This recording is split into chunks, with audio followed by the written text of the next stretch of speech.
بسم اللہ الرحمن الرحیم۔ بہترین مسلمان اور افضل اسلام۔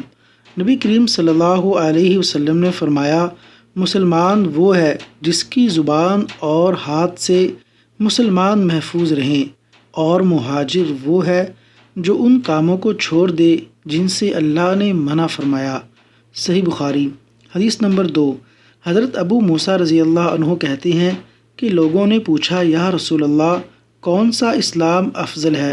تو نبی صلی اللہ علیہ وسلم نے فرمایا، وہ جس کے ماننے والے مسلمانوں کی زبان اور ہاتھ سے دوسرے مسلمان سلامتی میں رہیں۔ حدیث نمبر 3۔ ایک دن ایک آدمی نے حضرت صلی اللہ علیہ وسلم سے پوچھا کہ کون سا اسلام بہتر ہے؟